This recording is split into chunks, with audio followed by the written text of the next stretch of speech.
Hey guys, welcome back to Attack on TCG. Fluff here, bringing you another Dragon Ball Super TCG deck profile. Sorry, I lost what I was saying there. It's been actually a little bit since we've actually recorded a video. We've been busy doing other things, teaching a friend how to play, but we've still been delving into set 6, kind of learning it, figuring it out. Bancroft really found his roots in one particular deck. I've tinkered with a couple different decks, but this is the deck that reminded me of why I love this game. If, as the title suggests, it's Blue-Red Veku Ramp. There's a core engine to this deck, but beyond that core engine, you can really splice this deck with anything. And I'll kind of get into that more as we go on, but I'm going to get right into the deck profile. The leader on the front side, activate main once per turn, look at the top 5 cards of your deck, choose one red Son Goku BR or one red Vegeta BR or one blue Veku BR. Add that to your hand. So on the front side, he searches out the pieces that you need for the Veku Ramp. Of interesting note, this is the only leader that Veku Defective Fighter will work with. He does have that stipulation of requiring a blue Gogeta BR leader. So this currently, as it stands, is the only leader that card will work with. On the backside, it's a pretty versatile leader. Multiple effects enabling you to deal with multiple situations. His first effect, auto, when this card attacks, draw one card. That's pretty standard for most leaders. Activate main. You can't really see it there, but it's 2 energy. It can be energy of any color. Choose one of your opponent's battle cards, place it at the bottom of its owner's deck. So this will not affect things that include barrier, but it does get past cards like the 6-drop baby, helps you deal with Borgos, helps you deal with other cards that maybe are stunning you or locking you out of other effects in the game. It's an awesome effect. It enables you to get out of situations that normally you wouldn't be able to get out of. And then its last effect, activate main once per turn. You choose one of your energy, place it in its owner's drop area, and then draw 2 cards.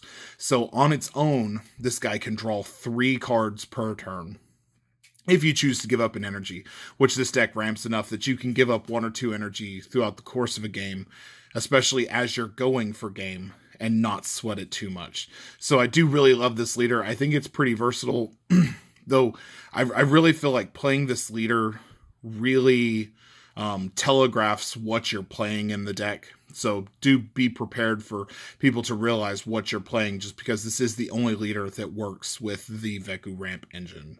So moving past the leader, our first set of cards, we've got 4 of these Son Goku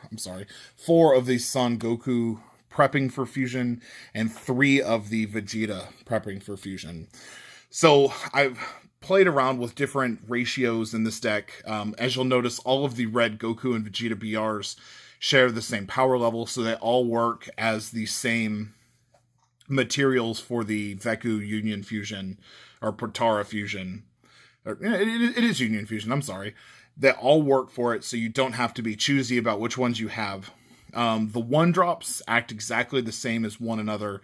The Vegetas, when you play them, look for a Goku BR or a Veku BR. The Gokus look for a Vegeta BR or a Veku BR. Both return to your hand at the end of the turn. So this is awesome for creating early game pressure on your opponent. You swing for 10,000. At the end of the turn, it comes back to your hand. You maintain your material for the Union Fusion later, or for a free 5k combo later. The big negative to these guys specifically, once your opponent's leader has awakened, they're not going to do too much without you negging to deal damage to your opponent. So in early turns, they're really good to play. In later turns, they're not as great to play, though you still can use them to search for Veku pieces or other pieces that you need. So we play those guys. Then moving into the 2-drop parts of the engine, we play, I believe it is 2 of the Preemptive Strike Super Saiyan God Vegetas.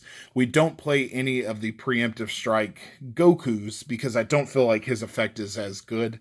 The Vegeta is amazing for spot removal. which I'll get into now. Auto sparking 2, so you do have to have 2 cards in the drop area to get the first effect. But you look at the top 5 cards of your deck, and you add a Gogeta BR or Son Goku BR to your hand. If you chose to add 1 card to your hand, you have to place 1 card from your hand into the drop area. We don't run any Gogeta BRs in this deck, so this is mainly for grabbing Gokus, but I find this card using mainly more for its activate main. You choose one of your opponent's battle cards, ignoring barrier. It gains minus 5,000 for the duration of the turn.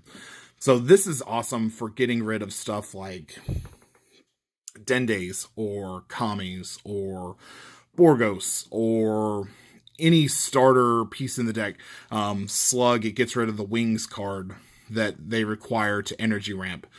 This guy's just a star on his own. I've thought about bringing his number up to 3, but I like where the number sits right now. And then also at the end of the turn, it comes back to your hand. So like the 1-drops, it just brings itself back for combo pieces later.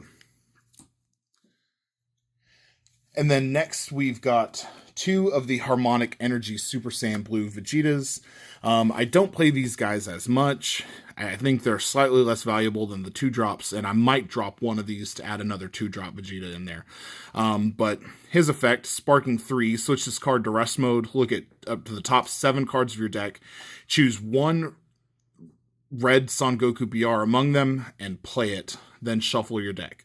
So, summon him, switch him to rest mode, top 7. If there's a Son Goku BR there, you play it.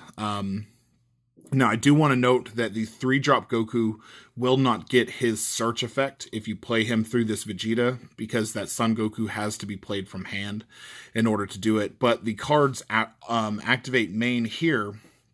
You choose one of your opponent's battle cards, ignoring barrier, and it gains minus 10,000 for the turn. So this is awesome for getting rid of, say, swap pieces, Bardock's. The other big one that comes to mind would be the blue Goku striving to be the best out of TP3. But that's why I find this one to be less valuable. It's awesome for grabbing the Goku and playing the Goku, which is ultimately why I chose to play this card at 2 as opposed to 1. You could even drop this guy to none and play the 2-drop at 4. That's a completely valid way to play this deck, but we really like playing this card, grabbing a Goku, playing that card for only 3 energy, and then they both come back to your turn, or your hand at the end of the turn. So I like it. It's debatable on the numbers there, and feel free to play in a way that fits your play style. And then last but not least is the Harmonic Energy Super Saiyan Blue Son Goku. This guy, when he's played from your hand, so when you play it from your hand, look at the top 7 cards of your deck, choose 1 red Vegeta BR among them, play it in rest mode, and then activate main. This card gains plus 10,000 power and can attack battle cards in active mode. At the end of the turn, this card comes back to your hand. So you play this card, you could grab the 3-drop Vegeta, but the 3-drop Vegeta has to be switched to rest mode to activate his effect. So he's already in rest mode, so you can't pay that cost. But you could grab the 2-drop and drop something by 5,000, or grab the 3-drop and drop it by 10,000. And then this guy can swing for 20,000 into active mode battle cards, or swing into leader to create a little bit of pressure. That's why we chose to run a higher number here. If I have those effects wrong, please let me know in the comments below. I'm pretty sure the 3-drop Vegeta does not get his effect if played off of this card. Specifically, its Searcher effect. So either way, this is an awesome way to get to pieces. I rarely find myself playing these guys. I don't think they're as valuable as the 2-drops, but again, we are playing them. And then kind of the capstone to the Veku Ramp would be none other than Veku, the Defective Fighter himself. I love the art on this card. It makes me laugh. It makes me pretty happy. Union Fusion 3, you need 1 red Son Goku BR and Vegeta Son Goku BR. So he does cost 3 energy to play, but he's a blocker barrier for 10,000. He's going to be really hard for your opponent to get rid of in a way that you're not going to get this effect. So auto, when this card is KO'd, if your leader card is a blue Gogeta BR, choose 1 red Goku BR, Son Goku BR and one red Vegeta BR in your drop area. Add them to your hand. If you added 2 cards to your hand, add the top 2 cards of your deck to your energy. So this is what ramps the deck up. So turn 3, you play Veku. Your opponent swings. Doesn't matter what they swing with. You block. Let it kill the Veku. You get the 2 materials that you use for this guy plus 2 energy from the top of your deck to your energy. It's just an amazing card. I can only think of a few ways to get rid of this card in such a way that you don't get this effect. But I just can't sing its praises enough. I only wish that the balance is that you can only use 1 leader for it so far.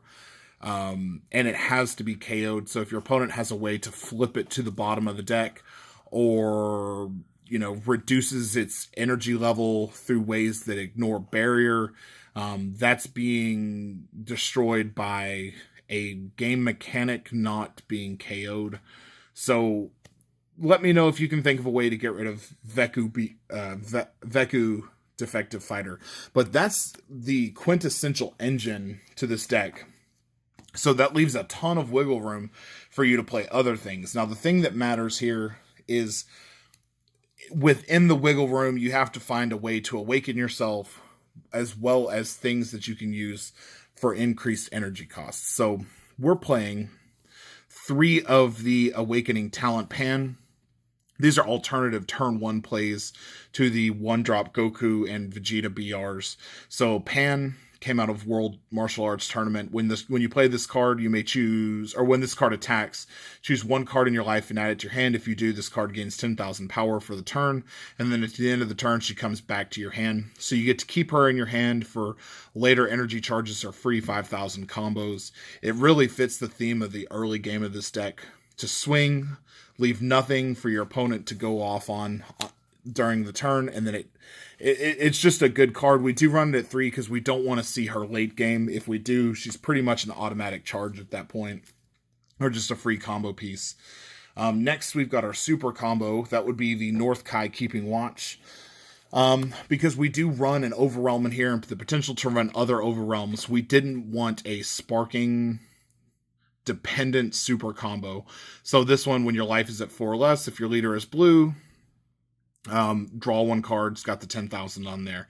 You could run any of the blue super combos as long as they didn't have the dependency on sparking. So we've got that. And then at a 3 of, we have the Unbreakable Super Saiyan Son Goku. You could run this guy at 4. You could run him at 2, just dependent on your playstyle. I personally like him at 3. I think 4, he clogs your hand. But with this deck, you see a lot of free energy. There's a ton that you can do in this deck. It's a pseudo super combo, so playing as many as you want is completely okay. But I like it at 3. Now, kind of getting into the spice of the deck, we are going to run what I would consider to be the best 4-drop package in the game. We're running 3 of the At All Costs Vegetas, because why not? It is single-handedly, I believe, to be the best 4-drop in the game. When you play this card, draw 1 card, and then choose up to 1 of your energy and switch it back to active mode. And then activate main once per turn. Choose 2 cards in your life, add them to your hand. This card gains 3,000 attack power for the duration of the turn for each energy you have. Then, if you have 5 or more energy, choose 1 of your opponent's battle cards, KO it, and this card gains triple strike for the turn. So, since we're going off with Veku, you play Veku turn 3, you charge 2 cards if he's destroyed, you charge a card at the beginning of your turn, putting you at 6 energy. So after playing a Vegeta, you're free 2 energy, then you're retapping an energy, giving you 3 energy. Then you take 2 life. Now he's at... he's gaining 18,000 battle power, so he's 38,000 triple strike, plus blowing up a card. That's just an amazing amount of turn economy there. You can then swing, tap a Sensu Bean, putting you at 4 free energy, and then you could drop, say, a hit, or just have a ton of energy to defend yourself, or maybe even drop a second At All Costs Vegetas. Maybe if you weren't awakened, you could do that, but it's just an amazing... One of my favorite plays is playing this guy, using its effect to awaken, then dropping a hit. Now you've got a triple striker, you've seen your opponent's hand, you've got a double striker, you just swing, your opponent's going to combo through it or they're going to stop the attacks. It's just amazing to go through. So we do run 3 of those. And then I've already mentioned him, but we do play 4 of the foreseeing hits. The reason that we're running 4 of these over the 3 at all cost Vegetas is because we're not dependent on taking life to get hits effect off. So hit, double strike, when you play it, your opponent reveals their hand, you pick 2 battle cards with 35,000 or less battle power. Now that's incredibly important because we've seen a lot of cards that are 40,000 or less. Bancroft really likes the new Frieza deck, and I've seen players try to take that secret rare Frieza out of his hand with a hit, and you can't because it's at 40,000. So do keep that in mind, that whatever the hit grabs has to be less than, it has to be 35,000 or less, which is most things in the game. But if someone tries to hit and take your secret rare, don't let them, because he can't. And then next, this is kind of where you can get in. You can really add anything that you want to add into the deck, as long as it's, you know, a 5 to 7 energy cost. 7 energy, you of course would have to wait an additional turn unless you resolve a second Veku. But for my spice, I played 2 of the Ultimate Fusion Gogetas. Of course, we're not going to be playing him via Union Fusion, but we're going to just straight out pay 5 energy to play him. So he's double strike, sparking 5. When you play this card, draw 2 cards, then choose 2 of your opponent's battle cards and place them at the bottom of the owner's deck in any order. This, of course, won't get around barrier, but it will, again, get rid of problematic cards. Maybe it's the Borgos or the 6-drop baby that's creating issues for you. Maybe it's a Brawly. You know, Brawly will not get to continue their chain if you put a card on the bottom of their deck. So they've got the 6-drop Brawly on board, or they've got the 8-drop Brawly on board. You're afraid that the secret rare is there, or they have the 8-drop. Play this guy. Brawly goes on the bottom of the deck. There's nothing that they can do about that. Plus, you +1. It's basically a +3 if you can resolve to knock 2 of your opponent's battle cards to the bottom of their deck. So I do play these because I think it's just awesome in this deck. It's a ton of action economy. Next, for kind of resource recovery, we play 2 of these Saiyan Onslaught Keflas. I've loved this card ever since it came out. It's just been an incredibly large cost and not the smoothest thing in the world to play with the Veggie package, because it does require 3 red energy to Union Potara, but you can pay 5 energy, just outright play it. She's got dual attack. Her auto is, whenever she's played using Union Potara or attacks, you draw 1 card and then she gains 5,000 power for the turn. So summon, swing, 30,000, you draw a card. She restands for dual attack, swing again, draw a card, 35,000. It's just awesome. It's a great way to put pressure on your opponent. It's a great way to recover some of your stuff. She doesn't have to be here, but she's a nice addition to. I think another card that's incredibly amazing in this deck is Dragon Fist Super Saiyan 3 Son Goku. Let me pull it closer there so you can focus in on the effect. He has barrier double strike, so he's incredibly difficult to get rid of. When this card attacks, choose 1 of your opponent's battle cards, ignoring barrier. This is really key. Return it to its owner's hand, then choose 2 of your energy and switch them to active mode. So this guy swings, say there's a deadly defender on board. Your opponent might choose to defend it, or maybe they're ramping up for Brawly. You swing, send the Brawly back to the bottom of the deck, retap 2 of your energies. You can play this guy as early as turn 4 in this deck, leaving yourself with 2 energies to defend yourself with. So he's a double strike, 25,000. He's an amazing card. I do play him at 2. You could easily play him at 3. You could easily drop his number to 1. But it's just all on your playstyle, and I really like the control of sending things to the bottom of the deck, especially for this. Next one that I saw that I really wanted to play in here was the 7-drop Gogeta. Of course, again, we're not playing him via Union Fusion. We're going to hard cast him for 7. He's got Barrier, Deflect, Triple Strike, and then Sparking 10 when you play this card and you have 5 or more energy, which we're paying 7 for, so you automatically meet that requirement. Choose 1 card from your life and place it in your drop area. Your opponent shuffles all the cards into their hand and then draws 3 cards. This has won me more than 1 game. In any given tournament. Your opponent does not expect this coming. They think that you're going to be playing like a 6-drop toolbox or something, and you just drop this, they shuffle their hand back in, and then you swing for game. Or you just control the game from that point on. You don't have to give your opponent resources unless you want them to have it. So we do play one of those because it is really late game to play. The next is the Fu Shrouded in Mystery. I think it's equally as good as the 7-drop Gogeta, if not better, because this turns off all skills other than leader skills. So outside of the Janemba or the new Frieza leader, which negates once per turn, your opponent's not going to have a leader skill that's going to help them. You're going to play this, it's going to turn off all effects. So no negates, no super combos, no pseudo combos. They're just going to have to try to combo through this attack. They're at 2 life. You play this, if it's a Brawly player, they're not going to get to resolve their activate battles. They're not going to get to resolve if a Brawly gets destroyed.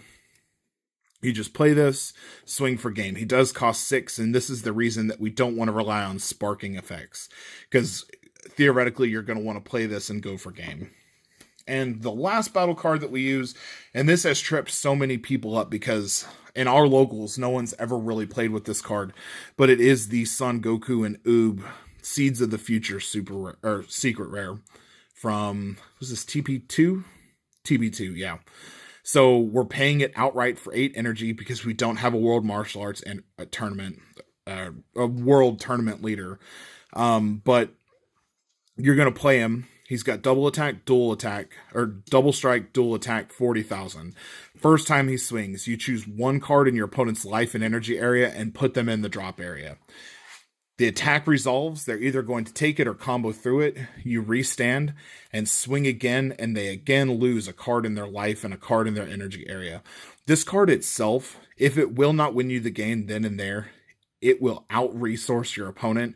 They lose their energy. They lose their tempo placement in the game. They lose life. They're going to lose cards in their hand. Plus, if they don't out-combo them, that's potentially 6 damage in 1 turn that they're going to take. Because it's the automatic 2 from the effect plus the 2 for each double strike dual attack that you do. So we play this guy. We want him to come out as quickly as possible. Next, into our extra deck, we are playing Dimension Magic. This is the only negate that we play in the in the deck, mainly because Sparking 5, we can pay it without having an energy free, which is important for those early match games, or those early like quick pushy decks like Super Shenron or Brawly. We want to be able to neg some of those attacks while defending ourselves. So we do play 4 of those. And then as kind of a piece of it, we play 2 Sensu Bean. And then, funny enough, you don't need Sensu Bean in this deck. I find Sensu Bean is more needed for defensive plays, surviving Super Shenron pushes, or surviving Brawly pushes. In fact, I rarely ever use this card aggressively. I wanted it there. I want to bring it to 4, but the deck just solely does not need it by itself. So we're only playing 2, and that, my friends, is the end of the deck profile. I'll just kind of give you a heads up of what I'm thinking with this deck moving forward, and just kind of an idea of the way that you can change the spice and the flavor of this deck moving forward. I'm going to use a Veku Ramp hit deck, so the whole premise would be getting easy access to the lightning speed hit that when you play it, your opponent takes 2 life. It'll play the 5-drop Vados from set 1 that has dual attack, swings, searches top 3, and plays an alien with 15,000 or less power. So that's a great way to get hits on the field. It's a great way to storm. The other variant that I'm thinking of playing is the Beerus variant that plays these 6-drop and 7-drop Beeruses from the first few sets in the game. But the main part is, like I said, it was kind of the central engine to Veku, and then everything that came after it is just spice, player preference, control preference, what works well against your meta.